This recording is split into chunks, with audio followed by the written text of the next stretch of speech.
Hi, I'm Brittany Stewart. I'm the co-founder of Burst. As an entrepreneur, angel investor, and venture advisor, I've crossed paths with a lot of incredible business leaders over the years. Many of them are moms like myself. Their advice is actionable, amazing, and ever flowing, and I really want to share that with you. So I sat down with Briana. She is the founder of Homestate as part of the Founders Exchange to talk about core values and creating a work culture that validates and champions your team. Hello, everybody.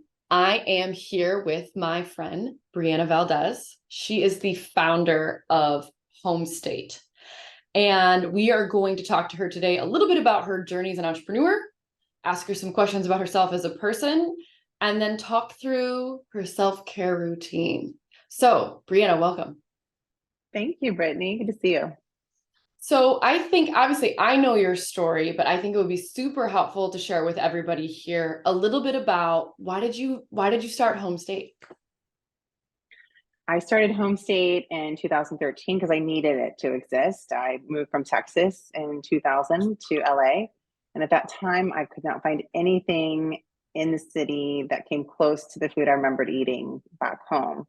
I also knew I wasn't going to move home anytime soon back to Texas. So I needed those little favorites from back home in Texas to be in my new home. So it really came from that deep desire to personally connect, but then more deeply, it really was an opportunity to share something so unique and so personal, like my Texas identity, the food we grew up eating, I grew up eating, the music I grew up listening to, and some Southern hospitality that I missed, and to share that with the community of Los Angeles, which is such an amazing dining scene. So I thought, why not have Texas included in that? I love that. And I think everybody who's ever eaten at Homestead is like, where has this been my entire life? Thank So you. now here you are 10 years later. How many locations do you have? We have 8 locations in Southern California. Okay, so you have 8 locations. So what does a typical day look like? How do you manage your time between 8 restaurant locations? Good question. It usually starts off with taking my kids to school, and then heading to the office and connecting with our leadership team. And, the great thing about the restaurant business is no 2 days are ever the same. That's also the challenging part about the restaurant business. So definitely spending time in the restaurants connecting to the teams is where I'd like to spend most of my time.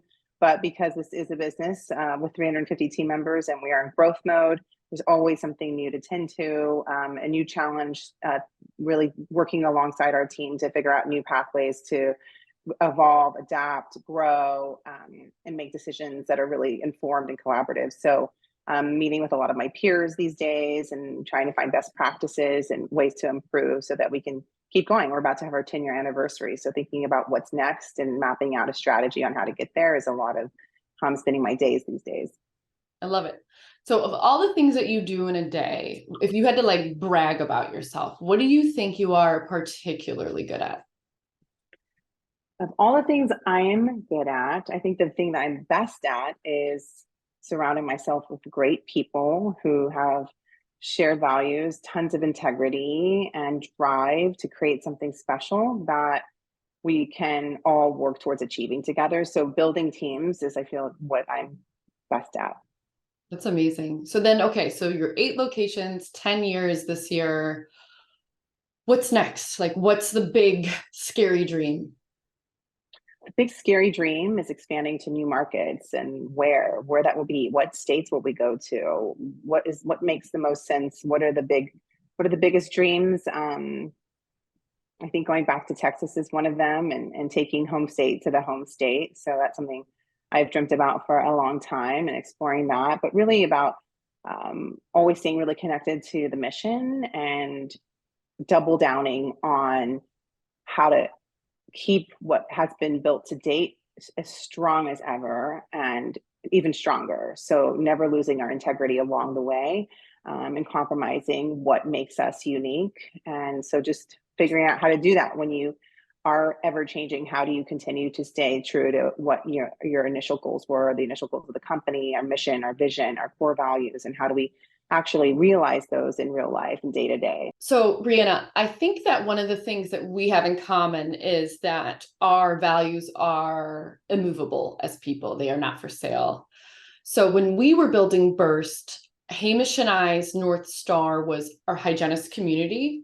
And we realized along the way that we are just very oddly personal people, right? And that has been the strength of our company. And we never want to lose this feeling of, yeah, we may be the founders of this very large oral care brand, but you could also get a text message from us that we're going to a two-step saloon in Texas if you want to join us, and tell the hygienist to come our way.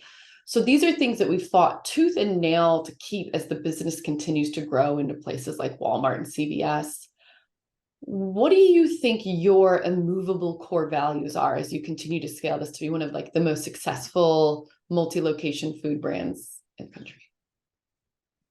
Thank you. Yeah, that's a really good question. Our core values are written down, and not only written down for me or for our leadership team, but they're also printed and placed around the restaurant. And upon being brought on to the team and joining Homestate, those are printed out for every person, and everyone who receives that is also invited um, to know them, but also to be aware that that's something, if they're not, these values are not something that they're feeling and living in day to day, that we invite them to please share those and point to them, and so that we can hold one another accountable to live up to those shared values, because values are only really existing if they're collectively shared, and that collectively creates a culture. So the things that are unmovable for us are treating every person that works, that not just works with the company, but also our guests that come in our doors, with dignity and respect. And there are so many ways that we can do that. One of the things we always think about is our first guests are our team, and how they feel when they come to work, how they feel when they are leaving work, how they think about their work when they're not here. Those are all really inputs that we have the ability to input those feelings, and how we pay people, how we treat people, the benefits, the scheduling, how we speak to one another, how we treat one another, what we call one another. We have a lot of language in our company that we avoid, and other language that we embrace that really supports the values. We never say back of house, which is a traditional restaurant term. We say kitchen team. We don't say front of house. We say service team, because those words are powerful. So we're very careful. Another one of our core values is to communicate with transparency, and honesty. So we really want to be really clear with what our values are, and make sure that we are holding one another accountable every day. So we have our, they're very much, I think, alive within our restaurant, and things that we think about, talk about, and act on every single day to make sure that they don't go dormant, and that we just challenge ourselves every day to live up to those things. And another one is to do something, just something small today that can make tomorrow better. So we're always thinking about that as well, and challenging one another to live up to that. I love that. I have never heard anybody reframe the use of the phrase back of house. And I'm going to adopt that phrase into my vernacular, kitchen team, because that really is what's happening. And, to give you some further insight on our side, one of the things we've learned in our journey of oral care is it's one of the single greatest stigmas in people's career is if they don't feel like their teeth look and feel good. They feel that the customer facing jobs are not available to them. And in our journey with our work with groups like Call of Duty Endowment or Boys and Girls Club, we hear the story over and over again that there are people who take jobs like a kitchen team when they have aspirations of being a floor team, but they have this fear, this stigma. And so, it's something we think about very deeply, that one of the articulations of privilege is to have good oral health care. My parents bought me braces, and that I didn't realize, like, that made me top 10% privileged in this world, because that happened for me. And so it feels really moving to hear that you're even thinking about even just like the day-to-day words that people are using to describe what they do, and making sure it's described in a way of dignity. So thank you so much for sharing that with me. Yeah, it really is. The first location we had really didn't have any walls, just kind of by default. Yeah. And so it created this open format that as time went on and we would go through really tough days, we created this transparency for our team members and for the guests to see fully like how hard everyone's working. Because sometimes when you have walls, creates division and creates, you know, prejudices from what people are maybe doing, maybe not doing. Is it clean? Is it not clean? Are they really working hard or aren't they really working hard?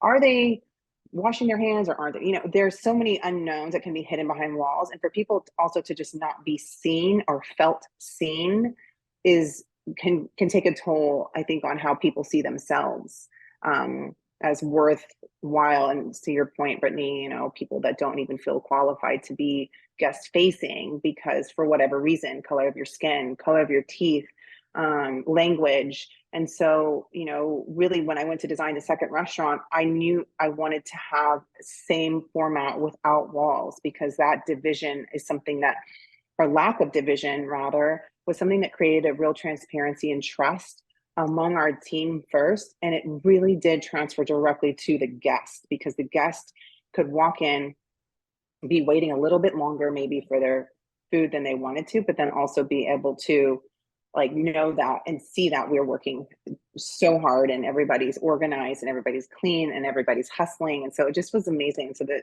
all the designs have really followed that same suit and to achieve that goal. So yeah. You know, the other thing that really like strikes a chord for me is that as I think about in the history of like my life and my life experiences, every bad thing happens behind closed doors. And so, and what I mean by that is, you know, the way that people talk to each other. The way that you will talk to someone behind a wall where the customer can't see it versus, because like the first time I'd ever seen dining where the kitchen was viewable and accessible to the diner was in Paris. And I remember this being this very transformative thing for me. You know, it was Daniel Rose had opened Spring in the second R&D slot, and we went and there was like this open kitchen situation, and I had never dined like that before, and this was probably like 10 years ago. And watching the way this man is like with precision talking to these chefs, like we are making the Mona Lisa tonight, and you are all on the Mona Lisa squad. And I had never thought about food in that way. And also I'd never seen people talking to each other like that, if that makes sense. That like no one's like shouting to the back, like 2 steaks and a mashed potatoes. It was like, it was a precision effort. So you really are just sort of striking a lot of chords for me as I think about that, where, you know, it's very hard to talk to someone like they're less than with witnesses too. Like, absolutely. Yeah. You have a lot more pressure and probably restraint within yourself being forced upon you, even if that's not your natural disposition, because you know you're on display. So yeah, there are a lot of accountabilities that come with it, and a lot of healthy it's just kind of byproducts of that setup. So I'm a huge fan of it. But turns out walls are really important in restaurants because that's where you store stuff. So we've got to get creative. Okay, so let's get into some self-care, because you know, obviously this is the business that I'm in. So what's the first thing you do each morning when you wake up? I take my vitamins and I take my measurements and I exercise. Okay. Do you have any morning sort of skincare product? What's your like ride or die most important skincare product? Probably CNE SkinCeuticals serum. It's my every morning kind of application that I really don't think I could. That's how I really start my self-care routine for my face. Okay. So then what's the last thing you do each night before you go to bed? I'm pretty sure it's brushing my teeth and flossing. Ooh, so you do floss. I do. A good friend of mine told me that it's more important than brushing. Am I that good friend? You are. Okay, so I sent you some stuff. I'm going Thank to, you. if you wanna pull up the stuff that I sent you. So I wanted to say thank you so much for taking the time to talk about your business and your dreams. And this is actually a gift from us. This is all of our newest Thank you, stuff that guys. we launched for Q4. So what I've given you is So cute. the big box is the Burst Pro Sonic toothbrush. So this is what you're going Amazing. to use to brush in the morning and in the evening. It is like the best brush on the market, in my opinion. 9-month battery life, 5 Amazing. modes, pressure sensor. It's a bad mofo. But then the other thing I know is that you do travel a lot, especially if you're going to keep opening restaurants in other states. So the smaller Yeah. brush is our Curve, which is like the perfect complement to your travel So cute. aspirations. So when we went glamping the other day, this is what I was brushing my teeth with in my glamping tent. And Very then cool. the floss that we used after barbecue, that is, I brought that to you here too. And That's then our Salt Lick floss. It's our strong enough Salt for Lick barbecue. so guys, we went to the Salt Lick barbecue, all meat. That's it. And at the end of the meal, I was like, we need some floss.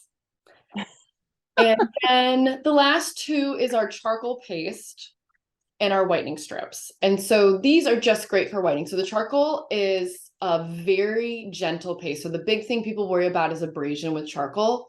This has an RDA value of 86. Just to put in that perspective, that's a lower abrasion value than Sensodyne, which is marketed as a sensitivity toothpaste. So it's not going to hurt your teeth. Wow.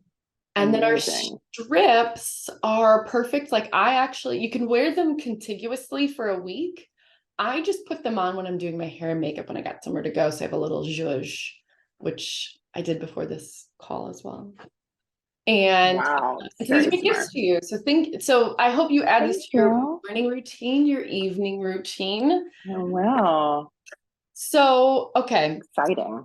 the last thing we want to ask you before we go, what do you think the most important wisdoms you've picked up as an entrepreneur have been? Probably being really comfortable with the things that I know and being even more comfortable with the things that I don't know, and finding great people to surround yourself is the most important part of achieving any goal. So just being comfortable with being uncomfortable as well, because starting a business and running a business is usually uncomfortable, making decisions, but that's an okay place to be. I love it. Well, thank you so much for joining me here today. Everybody, Homestate, there are 8 locations in Los Angeles, Highland Park, Hollywood, Culver City. Go check them out. And thank you so much for tuning in. Thank you, Brittany.